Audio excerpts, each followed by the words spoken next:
You can get experience every time you pick up a harvestable. It's immediately when you pick it up, you'll get the experience for it. And then after you place it in your inventory, of course, it'll show up here. And you can get more stars here by cooking something more. And you'll need more stars to unlock certain cooking quests. And those cooking quests will give you access to more recipes. So each class has 3 different subclasses that you can pick between. You can choose right at the start when you make your character, but it doesn't do anything unique than if you were to just go into this menu and pick one of these 3 subclasses right on the side here. So right now I'm the DPS for the Essence Mage, and I can swap over to the support. And as you can see, my abilities update, and my inventory also updated. And if your inventory is full, when you swap your subclass, there will be a message that pops up and tells you that you cannot swap your subclass because your inventory is full. There's a 1-minute cooldown before you can swap your subclasses again, and you also cannot swap your subclasses when you are in combat, but you can swap your god stones while you're in combat. So let's say you have Hydrosplat on your Essence Mage support, and then you're in combat, you take a step back, you can open up the menu and swap mid-combat. It will put that ability on cooldown, so you'll have to wait for it to come back up. I don't think that's true for every ability, so you'll have to keep that in mind. So there are 2 different types of public events that you can come across. There are these public events that are beginnings of event chains, and there's usually one in every zone on the map. So you'll see this one pop up periodically even when nobody is there, and so those are your event chains. If this fails, then there'll be a certain amount of time before it pops back up. If it succeeds, it'll go to the next one and the next one, and then whenever that's done, there'll be a certain amount of time before it pops back up. There are also proximity-based events, which I would call proximity events, where you have to be standing near the area for long enough. So right now, I'm standing right next to where an event starts, which it looks like it did start. It's just I had my map open for so long it didn't show properly. And so, because I was standing here for long enough, this event started. And so if this event completes, there's going to be a certain amount of time before it shows up again. But will only show back up again if there are people nearby. So when you open a chest, you have a chance of getting event materials from the region that you're in. You can also get dust, and you can get higher rarity dust if you're in a higher level region. You can also get enemy drop materials from any zone that's part of the region. So what I mean is that currently I'm in the plains, and so there are horns, there's masks and stuff. Like there's the Galleon Valley, which I can show on the map here. This Galleon Valley is also part of the plains region, as well as the underside. And up here, Ramshackle. This is also part of the plains. So all 4 of these zones will have drops and enemies related to the zone. In addition to that, each region has its own soundtrack associated with it. So if you go to a new region, let's say I go up to the beach, I'll hear different music than if I'm in the plains. Each region of the map has its own unique looking gear set. So you'll have the Galleon gear set in the plains, you'll have a forest related gear set for the forest. And then, so if you go back over to the map, if you go up to Ramshackle, which is also part of the plains, you'll be able to craft Galleon gear. Scattered around the map are Amara's Tears, and there is a shrine that you can use to pick up the Amara's Tears quest line. The first one will have you pick up 5, and then it'll work its way up until the 7th quest asks you to pick up 60 of them. And every time you turn one in, it'll consume the number of tears needed, and then you'll need to get more. There are 215 tears on the map. There are 15 tiers in each zone, except for the main city, which has none, and the underside has 5.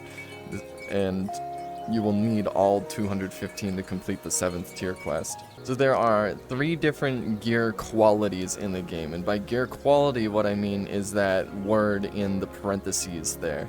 So for instance, this gear is superior, this gear is regular, and there's also a flawless quality, which is a lot harder to get and is the best quality that you can get. And what that does is, if, let's say I have a modifier on my gear, then that modifier will be a higher tier. So like regular will be a tier 1, superior will be a tier 2 modifier, and then flawless will be a tier 3 modifier. Higher tiers on gear mean that the modifiers are more potent. Some of these do nothing, but things like increased attack will give you more attack if it's a higher tier attack modifier. The defense modifier on gear actually gives you constitution, which is a health bonus, and support is actually increasing your affinity, which increases your max mana. Also, quality doesn't seem to do anything in terms of dust. If you have higher quality dust, it doesn't really do much.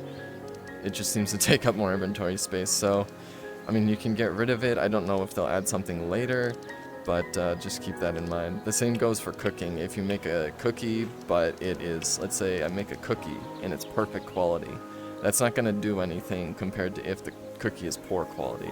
It also doesn't change how many times you need to cook that thing to get more stars with it. Any 3 of these attack, defense, or support modifiers all increase your ability power, and your ability power is used, like it says, to increase the strength of your abilities. And so if I look at the description for Massive Icicle, it says that it deals 150% damage, and that damage is based off of your AP or ability power. Right here it even says the spring continues to pulse heals for 40% AP and damages enemies for 60% AP every second for the next 6 seconds. So that means the higher your AP gets, the more healing and the more damage you'll do with that ability. Different subclasses have different primary stats. So for the support, which I have right now, my primary stat is affinity. So whenever I have a piece of gear that increases my primary stat, it's going to increase my affinity. Each subclass has its own passive buff. Like for instance, the tank, if you look at my armor here, it's 353, but if I swap over to my tank, my armor, once I put my gear back on, is 582. That's because the tank, in addition to its primary stat being Constitution, also has a multiplier on its armor to give you more armor. And the last important tip is about your inventory space. As you get further in the game, you're going to be picking up more ingredients, you're going to be making more food, you're going to be collecting more dust, and these are all going to be taking up your inventory. Especially since if you have rewards from Skywave or your starter weapons that you cannot delete, you're going to find that by the end of the game you're only going to have 1 or 2 rows of inventory space left. So keep that in mind, and if you want to prevent destroying your old gear so that when you go and you level up your subclass you're having to craft the new gear again, you can level up all 3 subclasses kind of around the same level to prevent having to get the same amount of gear again and dealing with running out of inventory space all the time. Don't forget that you can equip gear that is up to 2 levels higher than your current level. So I'm level 5 and I can equip level 6 or even level 7 gear if I had any. Higher ranked enemies have a better chance of giving higher ranked gear compared to lower ranked enemies. So if I kill this trickster, it would be like a common enemy. I would have a lower chance of getting higher quality gear than if I were to kill this Berserk Sylphid. And then even higher ranked than a Berserk Sylphid would be an enemy with a white skull below their level. And even higher than that is an enemy with a yellow skull below their level. So here I get a catalyst.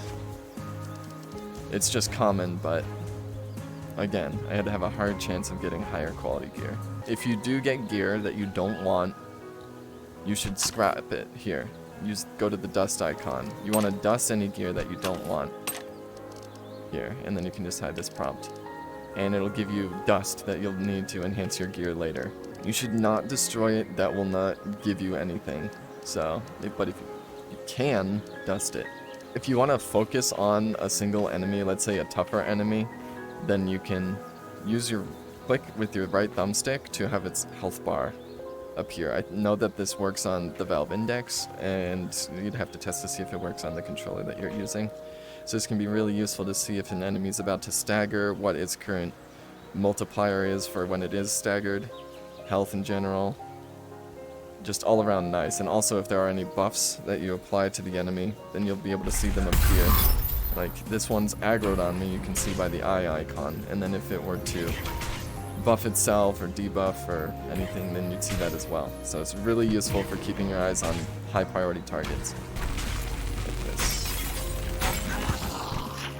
When you start the game for the first time, you'll be on basic gliding. You can swap this to any of the 3 other options. I personally use sensitive gliding, and you can use that to control your gliding a little bit more. So for instance, I can go up or down. I can even potentially go faster if I can practice just right, but I would start with the basic gliding until you feel comfortable and then work your way up to sensitive and see how to get the hang of that. Oh, another interesting tip is that these enforcers are one of the only enemies in the game, if the only, that have armor on, where if you hit them in the armor, it does no damage, which is your shoulder plate there. If you hit them in the shoulder plate, it does 0 damage. So try to avoid hitting the armor.